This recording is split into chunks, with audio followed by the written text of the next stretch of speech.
सत्संगत जी, प्यार से कहना दान निरंकार जी। जीवन में जो बिल्कुल करने के लिए परमात्मा ने इस धरती पे भेजा था, ऐसा कोई भी काम ना करते हुए और ही एक मन को अपने मुताबिक, एक अपने फायदे के मुताबिक लेके उस तरह के काम करने लग गए। और फिर ये अहंकार और चढ़ता रहता है। पहले कभी कभी सूक्ष्म रूप पे जो हमें एहसास तक नहीं होता, धीरे धीरे वो इतना भरता रहता है कि फिर हमें अपने सिवा किसी और की ओर हम देखते तक नहीं हैं। अपने आप को भी सिर्फ और एक सबसे ज्यादा इम्पोर्टेंट बना लेते हैं। तो कैसे अहंकार कभी कभी छोटी बातों पे, किसी भी अचीवमेंट पे आ जाता है। जैसे एक कहानी भी है कि एक बार एक स्पोर्ट्स कोच ने बच्चों को बोला कि सुबह सबने शार्प 5 AM गैदर होना है और हम ट्रेनिंग स्टार्ट करेंगे। और इसी तरह वो पूरी टीम उस दिन पहले से ही प्लान कर चुकी होती है कि रात को कोई मूवी देखने जाएंगे, एक डिनर खाएंगे और मस्ती करेंगे। और वो करते करते इतने ही लेट हो जाते हैं सब अपने घरों को जाने कि 3-4 बजे तो सुबह वो अपने घर पे पहुंचते हैं। तो कैसे सुबह 5 बजे ट्रेनिंग पे पहुंचना संभव था। पर उसमें से ही एक बच्चा वो पूरे 5 बजे पहुंच जाता है। और जब कोच पूछते हैं कि बाकी सब कहाँ हैं, इतनी देर हो गई, 5 के 5:30 बज गए हैं, कोई आया क्यों नहीं। तो वहीं वो बच्चा आगे से एक ऐसी बातें शुरू करता है कि वो सब तो आपके ट्रेनिंग के हकदार ही नहीं है, आपके टाइम की उनको कदर नहीं है, आपकी बातों को एक नज़रअंदाज कर देते हैं। आपने 5 बजे आने को कहा तो वो आए तक नहीं, आप उनको अब मत कोच कीजिए, आप छोड़ दीजिए। वो अभी बच्चा ऐसा बोलता ही जा रहा था तो वहीं पे इंटरप्ट करके वो कोच कहता है कि मेरा सवाल क्या था, मेरा क्वेश्चन था कहाँ है। तो बस एक वो 1 वर्ड आंसर कि घर पे है या कहीं और है या सोए हैं, जो भी वो उतना ही काफी था। और उसको उस बच्चे को समझाते हुए आगे कहते हैं कि इतना कुछ गलत बोल रहे हो सबके बारे में, जो निंदा कर रहे हो, इससे तो अच्छा होता कि तुम भी 5 बजे ना पहुंचते, तुम भी उनकी तरह घर पे सोते रहते, ताकि खुद को इस अहंकार से तो बचा लेते कि और कोई पहुंचा नहीं। और मैं किस तरह टाइम पे और अपनी सेल्फ इम्पोर्टेंस बना ली कि मैं सबसे ज्यादा अलग हूँ, स्पेशल हूँ, सीरियस हूँ। तो बात वही हो जाती है कि हम अक्सर एक ऐसी बातों का अहंकार कर बैठते हैं जो वाकई ही हमारे लिए, अहंकार तो खैर किसी भी चीज का अच्छा नहीं, पर कोई वो जो अचीवमेंट भी नहीं है उसका भी कर सकते हैं, क्योंकि वो तो एक बहुत बेसिक स्टैंडर्ड इंस्ट्रक्शन थी कि 5 AM रिपोर्टिंग टाइम है। पर सिर्फ वो इंस्ट्रक्शन फॉलो करने तक का अहंकार उस बच्चे में आया। तो कैसे हम जीवन में चाहे कोई उपलब्धि हो ना हो, हम कोई ना कोई कारण कर ही लेते हैं कि एक हम में देखो बाकियों से ज्यादा तो कुछ अच्छाई है। तो भक्तों ने तो हमेशा से अपने आप को गवाया है, ना कि गिनवाया, कि कैसे एक अपने आप को हम जब कुछ नहीं मानते, ये कोई वो बात नहीं हो रही कि सेल्फ रिस्पेक्ट खोने की बात नहीं, यहाँ हम्बलनेस की बात आ रही है कि कोई अपने सेल्फ एस्टीम को कम नहीं करने को कहा जा रहा है कि कैसे अगर कोई भी क्षमता है, वो क्षमता में भी इस परमात्मा को ही देखें कि इस परमात्मा के कारण जो भी काबिलियत है सो है। तो उस काबिलियत का अहंकार नहीं, बल्कि एक वो जिम्मेवारी की तरह लगता है कि अगर परमात्मा ने बुद्धि दी है, एक तेज दिमाग दिया है, तो हमें एक अच्छे साफ, एक उपकारी ख्याल ही लाने हैं, एक नेगेटिव या नीचे ले जाने की ओर के ख्याल नहीं। और अगर शारीरिक बल है तो कैसे फिर इस शरीर को हम वो इंस्ट्रूमेंट बनाएं जो ऐसे काम हों, चाहे समाज के लिए या अपने लिए, जो हर एक को गिरते को उठाने वाले काम हों, एक ऊंचाई की ओर जाने वाले काम हों। कैसे अगर धन दौलत या कोई भी और चीज परमात्मा ने दी है तो उसको भी किस तरह उपयोग करना है। ये एक सदुपयोग का भाव, एक अपने आप को मिटा के कि ये मेरी वजह से नहीं है, ये परमात्मा की कृपा है तो मिला है, तो अब ये जब मिल ही गया है तो इसको कैसे यूज करना है। तो भाव सिर्फ यही कि कैसे हर किसी में, जहाँ इस परमात्मा ने सब चीजें डाल के एक इंसान बनाया है, एक सबसे जो अल्टीमेट क्रिएशन मानी जाती है परमात्मा की ये इंसान, तो कैसे फिर भी हम अपने आप का पूरा पोटेंशियल नहीं यूज करते। हम अपने आप को फिर बेकार के कामों में, एक बेकार की सोच में ही व्यस्त कर लेते हैं और ऐसे व्यस्त कर लेते हैं कि उस दलदल से बाहर ही नहीं आ पाते। कहाँ वो पल हफ्ते बन जाते हैं, दिन बन जाते हैं, महीने बन जाते हैं, साल बन जाते हैं और फिर वो अपने जीवन के साल खत्म हो जाते हैं। तो बस एक छोटे से दायरे में नैरो माइंडेड होकर हर एक के ऊपर उस तरह कि कैसे वो हमारे जितने अच्छे नहीं हैं, उनकी अचीवमेंट्स हमसे कम हैं, अपने आप को ऊंचा औरों को नीचा, ऐसा जीवन, एक दर्द पहुंचाने वाला जीवन जीते चले जाते हैं। और वहीं वो जो मेन काम है इस जीवन में आने का, इस परमात्मा से जुड़ना, स्पिरिचुअल एक अपने आप को करना, इस परमात्मा का ज्ञान, इस निराकार का ज्ञान, ये ब्रह्म ज्ञान लेकर जीवन में एक हमेशा का उजाला लेना, तो उससे वंचित रह जाते हैं। तो संतों ने हमेशा एक चेतनता, ये आवाज दी है कि ये जीते जी ही इस ब्रह्म ज्ञान को हासिल करके इस निराकार को जीवन में ले आओ और निराकार को इस तरह जीवन में ले आओ कि किसी भी पल ये ख्यालों से, दिल से, एहसास से दूर ना हो। और ऐसा जीवन जो जी लेते हैं, वो चाहे कोई भी युग रहा हो, आज का भी समय, वो संत ही होते हैं। और फिर संत किसी भी परिस्थिति से भागते नहीं हैं, संत कभी भी एस्केपिस्ट नहीं होते हैं। वो अपने घर परिवार, एक जिम्मेवारियों, एक अपने शहर, अपने गांव, अपने कस्बे, अपनी सोसाइटी में रह के, एक गृहस्थ में रह के भक्ति करते हैं और ये भक्ति करते करते पूरे विश्व का कल्याण करते हैं। अपनी सोच को सीमित ना रखते हुए अपनत्व का भाव, एकत्व का भाव, हार्मनी एंड वननेस का भाव, ऐसे उत्तम भाव, वर्ल्ड विदाउट वॉल्स का भाव, एक दूसरे के दिल तक पहुंचने का भाव, ऐसा ही लेकर ऐसी सोच, ऐसे भाव हर समय के बना लेते हैं। सिर्फ परमात्मा को दिल में रखकर एक सेल्फलेस होके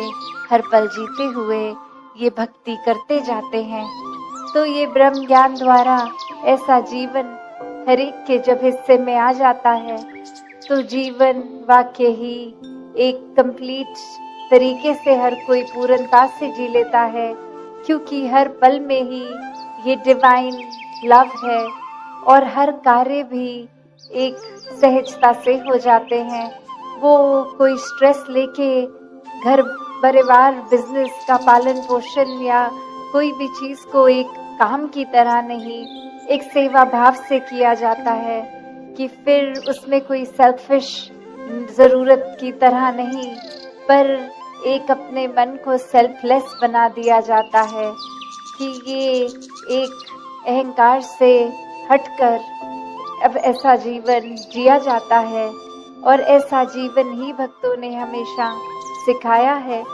खुद अपने जीवन को जी के, कि बस जब ये लगन मन की लग जाती है इस परमात्मा के साथ, तो फिर एक बहुत ही मगन रूप में रहकर, सहज रह के, एक मन को स्थिर करके ये भक्ति फिर बहुत आनंदमय जीवन देती है, ये सुकून देती है, ये पीस मिलता है। तो वही एक कहानी का भी सहारा लेते हुए ये बात दासी इस तरह रखेगी कि एक बार एक इंसान, उसको एक किसी ने तोहफा दिया और वो तोहफा उसको इतना अच्छा लगा, वो हर दिन उस तोहफे को निहारता रहता, देखता रहता, और जो भी कोई घर में आए वो उसको भी आगे ये दिखाता कि कितना ये खूबसूरत, ये नायाब तोहफा, कितना ही एक कारीगरी इतनी अच्छी, और उस तोहफे को इतना ही पसंद करता था। और जब उसको बाद में संभाल के रखता तो एक अपने दिमाग में बात ये डाल लेता था कि ये चाहे बहुत खूबसूरत ये कांच का तोहफा है, पर ये एक टूटा हुआ ही है, इसके साथ मैं अपने मन की उस तरह अटैचमेंट नहीं रखूं। और अब वो इंसान के घर में और जो भी एक और लोग रहते थे, सबको पता था कि ये बहुत ही प्यारा लगता है उस इंसान को तोहफा। और एक दिन एक घर में कोई आया और गलती से उस तोहफे पे इस तरह हाथ लगा कि वो टूट के, एक कांच था तो बिखर गया। और अब बाकी घर परिवार के सभी आए हुए उस गेस्ट को, उस एक इंसान इतना सहज कि ये एक कोई बात नहीं, टूट गया तो फिर क्या हुआ। और अब वही एक घर वाले भी बात समझने की कोशिश कि इतनी प्रिय चीज खो गई तो भी एक शिकायत नहीं। तो वो इंसान आगे से समझाता है कि ये एक पहले ही इसके नेचर में था कि अगर इतना नाजुक ये बना हुआ है तो एक ना एक दिन किसी समय ये कुछ अगर हादसा होगा और इसने टूट के खत्म हो जाना है। तो जब तक ये मेरे जीवन में था, इसके साथ बहुत लगाव था मेरा इस वस्तु के साथ, पर अब ये अगर रही नहीं तो मैंने परेशान नहीं होना, एक उदास नहीं होना, एक डिप्रेस्ड नहीं फील करना कि कोई चीज अगर दी थी तो भी परमात्मा ने दी और ली है तो भी परमात्मा ने ली, क्योंकि वो वस्तु मेरी थी ही नहीं। वही भाव हर एक का इस संसार से होना चाहिए कि कैसे इस संसार में अगर आए हैं, कितनी भी वस्तुएं इकट्ठी कर लें, एक घर परिवार, एक लगाव,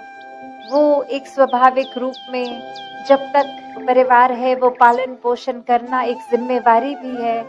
भक्ति कभी भी एक एकांत में होकर अपने जिम्मेवारियों को त्याग के नहीं करी जाती, एक बीच में परिवार के रहकर ही किया जाता है, अपनी स्पिरिचुअल ग्रोथ को एक बड़ा किया जाता है। और वही फिर एक इतना भी वस्तुओं से, एक माया रूप धन दौलत कुछ भी जो रूप हो वो उससे इतना ना हो जाए कि किसी दिन परिस्थिति बदले और वो चीज ना हो, वो इंसान ना हो पास में, तो फिर एक दिल दिमाग एक बहुत ही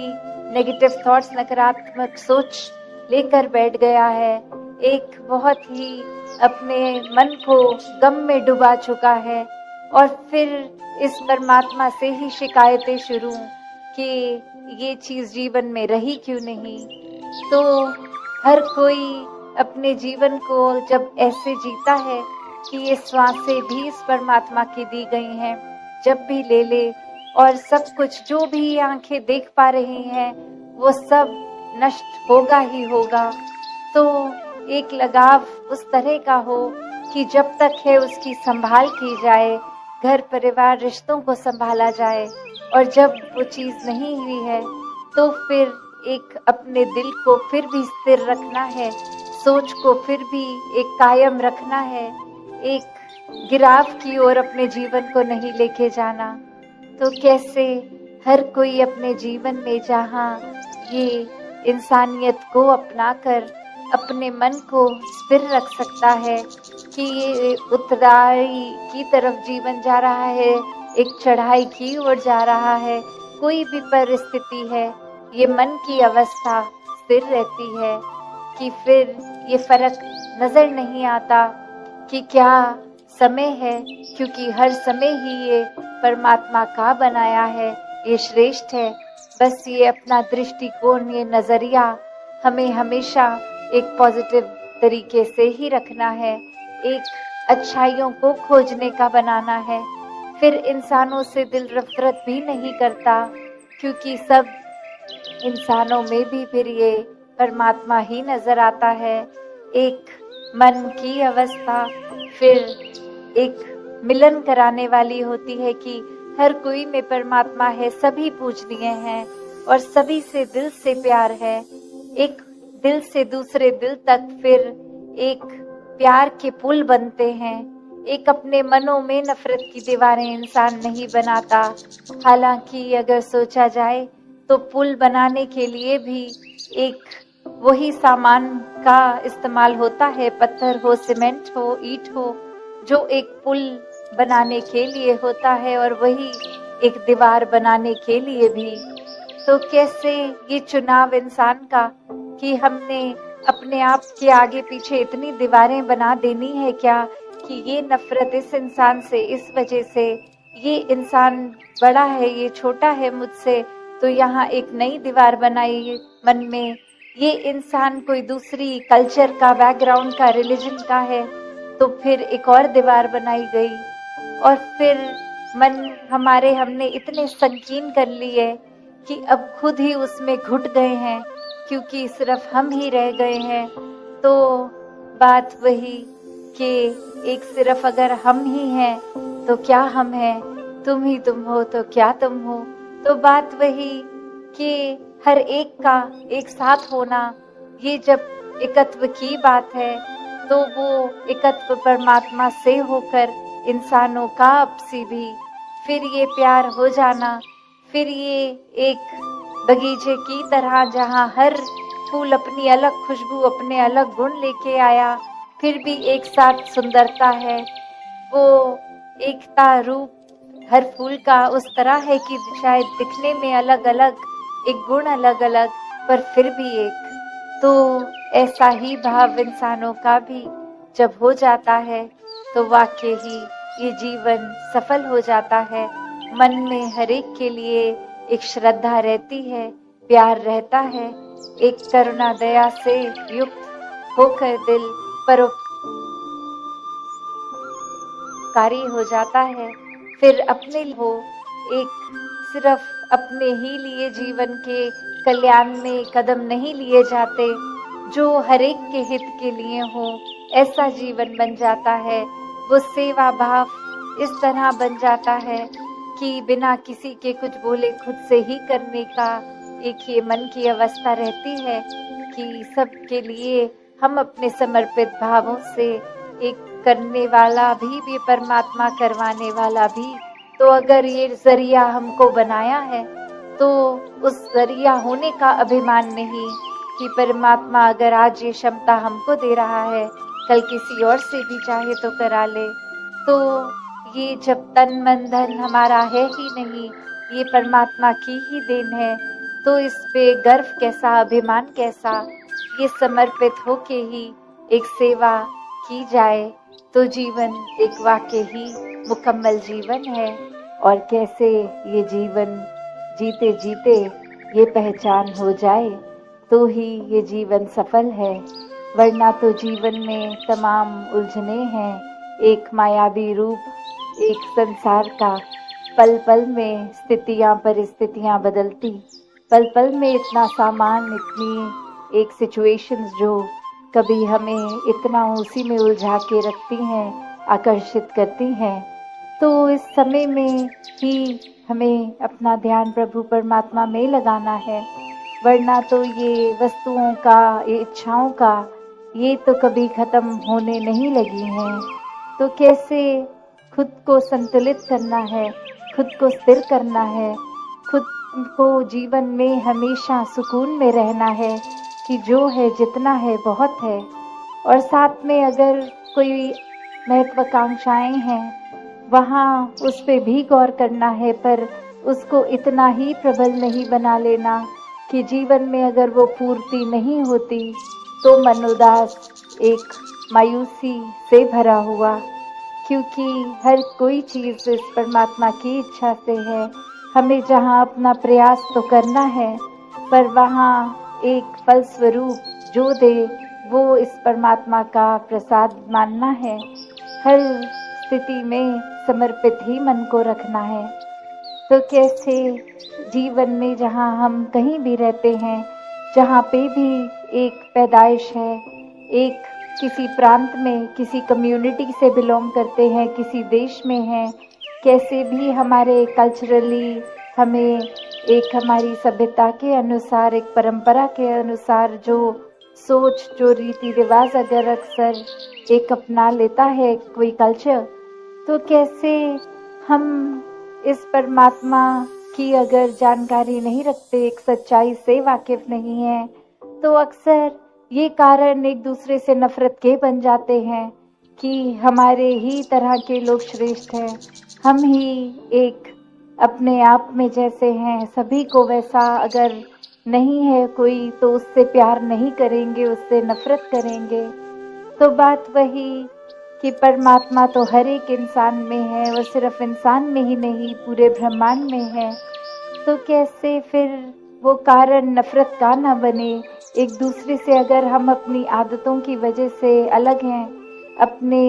एक दूसरे के कोई ना कोई एक रहने के तरीके से, खाने पीने के तरीके से या पैदाइश जहाँ की है उस वजह को कारण ना बनाए नफरत का। सभी में एक समान ये समता, ये भावना कि ये परमात्मा हर एक में है, जो हम अक्सर कहते भी हैं कि एक को नूर है सबके अंदर, नर हो चाहे नारी है। तो वो बात सिर्फ नर और नारी तक ही नहीं कि ये किसी तरह के भी अक्सर हम इतने छोटे छोटे संकीर्ण सोच में उलझ जाते हैं कि हमें बस यही लगता है कि दूसरे का पॉइंट ऑफ व्यू सुनना भी नहीं है, या जो हमारा सोचने का नज़रिया है वही ठीक है, दूसरे का ठीक नहीं है, जबकि हर कोई अपनी अपनी जगह बिल्कुल ठीक होता है। तो कैसे वो भाव कि हर किसी की बात का मान भी रखना है, उसको एक समझते हुए, और जहाँ अपनी बात भी समझानी हो वो बहुत आदर सत्कार से सामने वाले के आगे रखी जाए। तो ये सब एक स्वाभाविक रूप कैसे बन सकता है? वो स्वाभाविक रूप फिर उस तरह ही कि जब इस परमात्मा को देख लेंगे और हर समय इसके एहसास में जिएंगे, तो फिर ये परमात्मा सब में ही नजर आएगा। ये परमात्मा फिर एक वो कड़ी बन जाएगी जो सबको एक धागे में पिरोने वाली बात की। चाहे हम एक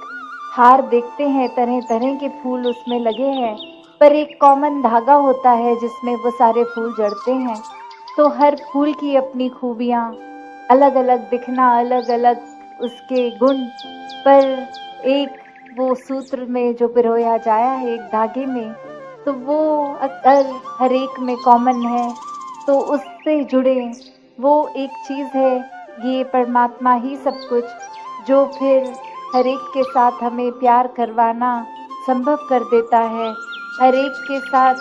दिल से दिल का रास्ता खोल देता है। तो ऐसे ही जीवन में हम अगर ये ना सोचे संकीर्ण होके कि हम जैसे ही पूरी दुनिया वैसी हो जाए, अगर ऐसा होगा तो फिर वो खूबसूरती भी कहीं नहीं बचेगी। हर किसी को बदलना संभव भी नहीं है और ये इच्छा भी नहीं होनी चाहिए बदलने की। हर किसी को अपने जिस स्वभाव के हैं, जैसे हैं, उस तरह अपना लेना ही प्रेम है, और वही प्रेम श्रेष्ठ प्रेम है जो परमात्मा से करके हर एक से किया जाता है, खुद प्रेम बन के। तो वो भाव यही कि अक्सर अपने तरीके से अगर सबको करें तो वो बहुत ही घाटे का सौदा भी हो जाता है। और एक कहानी भी इसी पर कि एक राजा, उसको आँख में कोई तकलीफ, और उसको फिर वहाँ के हकीम समझाते हैं कि अगर आप हरी हरी चीज़ें देखेंगे तो आँख पे उसका प्रभाव बहुत अच्छा पड़ेगा, उससे आँख की नज़र ठीक हो जाएगी। तो वो राजा फिर फैसला लेता है कि पूरे ही राज्य को हरे रंग का पेंट कर दिया जाए, हर चीज हरी कर दी जाए। और अब उसमें वो खर्चा भी इतना हो रहा है, समय भी पूरी एक इतना व्यर्थ हो रहा है कि जहाँ जहाँ नजर जाए वो हर एक चीज हरी ही करनी। और कुछ समय बाद फिर से वो हकीम जब ये चेक करने आता है तो वो बहुत हैरान कि इस राज्य में तो हर कुछ हरा ही कर दिया है। और फिर राजा से जब मिलते हैं तो कह देते हैं कि ये आपने हर चीज हरी करी हुई है। और राजा कहता है कि आपने ही कहा था कि सब हरी हरी चीजों पर नजर डालो। तो वो हकीम कहता है कि इससे ज्यादा आसान और समय की बचत, अपने साधनों की बचत इस तरह हो सकती थी कि अगर आप आंख में कोई हरे रंग का ही कांच लगा लेते तो हर चीज उस रोशनी से आंख जब उस कांच के थ्रू देखती तो हर कुछ नजर हरा ही आता, आपको वैसे भी कोई और रंग नहीं दिखता। तो बात वही कि कैसे हम अक्सर अपने पॉइंट ऑफ व्यू पे ही इतना अटक जाते हैं कि हर चीज को बदलनी है, हर चीज बदलना औरों की चाहते हैं, जबकि वो बदलाव सिर्फ हमारे ऊपर ही केंद्रित अगर रहता तो वो अपने आप हो भी जाता। तो कैसे एक वही बात कि हम बहुत जल्दी जज कर लेते हैं किसी को, हम ये धारणा बना लेते हैं कि अगला इंसान ऐसा ही होगा, यही एक उसमें बुराइयां होंगी। तो फिर वही बात कि जाति ना पूछो साथ की, पूछ लीजिए ज्ञान, मोल करो तलवार का, पड़ी रहन दो म्यान। तो वो एक देखना आकार, एक रंग रूप, एक कल्चर, एक जाति पाति, एक प्रांत, एक किस तरह की एक कम्युनिटी है, उससे उठने की बात है कि हर किसी के अलग अलग होने की वजह भी हो सकती है, वो प्यार करना संभव हो सकता है। तो उसी तरह जहाँ किसी को हम स्कूल में भी जाते हैं तो एक टीचर का काम सिर्फ उससे शिक्षा लेना स्टूडेंट्स का काम है। तो वही बात कि इसी तरह हमें कुछ उन संकीर्ण चीज़ों में जाने की ज़रूरत नहीं है कि बैकग्राउंड कैसा है किसी का, सिर्फ वो क्या शिक्षा मिल रही है, क्योंकि इस पूरे ब्रह्मांड के कण कण से शिक्षा लेनी संभव है। तो हम एक मेन चीज़ का ही मोल डालें, उसके आसपास से जुड़ी चीज़ें ना देखें, और ये नज़रिया ना देखने का भी वो हो सकता है तभी संभव जब ये ब्रह्म ज्ञान जीवन में है, जब ये परमात्मा जीवन में है। फिर इस परमात्मा को जब प्राप्त कर लिया, हर समय इसके रंग में रहे, तो फिर हर रंग ही एक बेहतरीन रंग नजर आने लगा। और फिर वो अपने आप को सामने वाले में देखने वाली बात कि जैसे हम हैं, सामने वाले को बदलने की जरूरत नहीं है, वैसे के वैसे उसको एक शीशा, एक आईना मान ले और हमारा ही अक्स उसमें भी दिखेगा, एक रिफ्लेक्शन दिखेगी। तो जीवन में हर कोई जहाँ श्रेष्ठ है, हर एक से हमें प्यार करना है, ये आदर सत्कार की भावना रखनी है, मन से भेदभाव मिटाने हैं। और ये सब किताबी बातें नहीं हैं, ये सब कुछ करना संभव है। ये परमात्मा का आधार लेने के बाद सब संभव हो जाता है। और फिर ये ना अंधविश्वास जीवन में कोई रहता है, ना भरम भुलेखे रहते हैं, सिर्फ ये सच्चाई रहती है कि ये परमात्मा ही एक सत्य है जो हमेशा से सच था, हमेशा सच रहेगा, अभी भी सच है। तो फिर इस परमात्मा पे जब रुकेंगे, इस पे मन टिकाएंगे, तो और भरम भुलेखे कुछ टिक नहीं पाएंगे।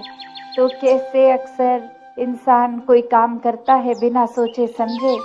और जब वो समझ आ जाती है कि चेतनता को अपनाना है, अपनी बुद्धि को, इस विवेक को, तो हर छोटे से छोटा काम करने के पीछे क्या कारण है, और वो सही कारण है तो वो कार्य करना मुबारक है, वरना वो कार्य करने का कोई मतलब नहीं रह जाता, वो सिर्फ एक कर्म बन के रह जाता है। और भक्त तो इन कर्मों से अपने आप को कभी जोड़ते ही नहीं हैं। भक्त तो जिस समय ब्रह्म ज्ञान लेके इस भक्ति के मार्ग पे निकल गए तो वहीं वो कर्म के बंधन कट जाते हैं। तो कर्मों को उस तरह सिर्फ कार्य बना के नहीं, मन के भावों से जो कर्म किए जाएं वही सेवा है।